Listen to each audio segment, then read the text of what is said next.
Bonjour à tous. Aujourd'hui, on se retrouve dans le deuxième épisode de la deuxième saison d'Édifie-moi. Cette saison, nous abordons les 7 caractéristiques du chrétien. Et dans l'introduction, qui était le premier épisode, on a vu ensemble quelles étaient les caractéristiques de ce chrétien. Je les avais énumérées.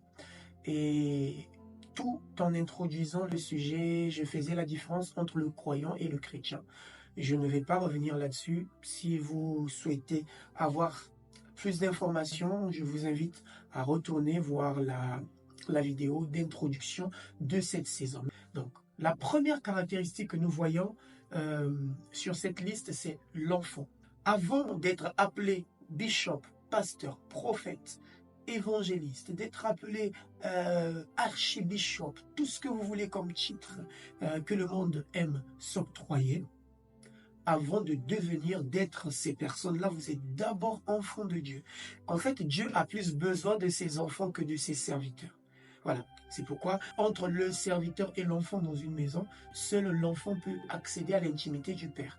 Le serviteur, c'est comme un mercenaire, il est payé pour accomplir des tâches, alors que l'enfant est là pour veiller sur l'héritage du Père. Être enfant est l'une des qualités que beaucoup de chrétiens n'ont pas aujourd'hui.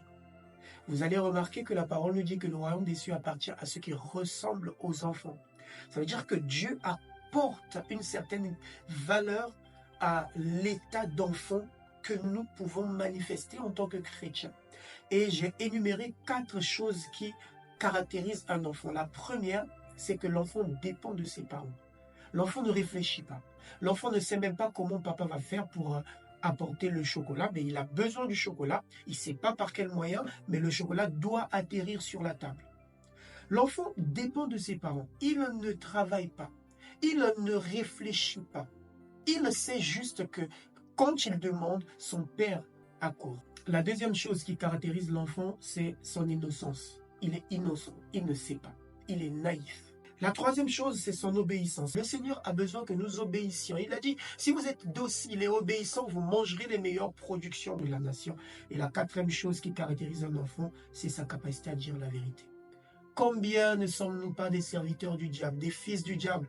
Jean 8 nous dit que le père du mensonge, c'est le diable. Et très souvent, nous nous adonnons au mensonge en oubliant que nous sommes des enfants et Dieu nous appelle à dire la vérité. Un enfant peut dire la vérité sans filtre. Il sait que c'est un tel qui a volé. Quand on demande qui a pris la somme d'argent qui était là, il dit c'est X qui l'a fait. Il ne réfléchit même pas si ce qu'il va dire va emmener X en prison ou non.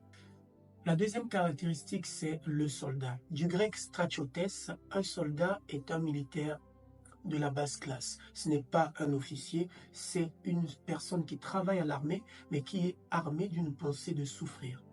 Il y a plusieurs choses qui caractérisent le soldat. La première chose que je note qui caractérise le soldat, c'est sa rigueur. Un soldat est rigoureux.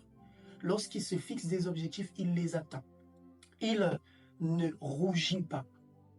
Il ne passe pas son temps à trouver des excuses ou à vouloir se justifier. Il est rigoureux et lorsqu'il tombe, il se relève. Un soldat, c'est quelqu'un qui est capable de se fixer des limites et de ne pas les franchir. Arrêtons d'être ce genre de chrétiens qui disent « je suis encore tombé, alors que le Seigneur nous appelle à être rigoureux. Paul dit « je fais une chose, je traite durement mon corps, voilà un soldat » pour ne pas être rejeté après avoir prêché à plusieurs. La deuxième chose qui caractérise le soldat, c'est sa vigilance. Il est vigilant, il est sensible. Donc la vigilance, c'est ce qui caractérise le soldat parce que lorsqu'il entend la voix de son chef de troupe, il accourt. Une troisième chose, c'est qu'il est respectueux de sa hiérarchie. Il y a des personnes qui ne respectent pas leurs aînés dans la foi. Ils ne respectent pas les responsables que Dieu a établis sur eux.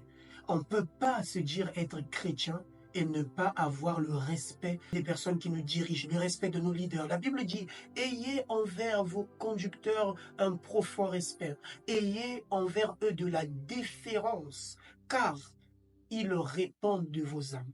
Donc voilà ce que je voulais aborder aujourd'hui. Et dans le prochain épisode, j'aborderai la notion de l'athlète et du cultivateur. Que le Seigneur vous bénisse.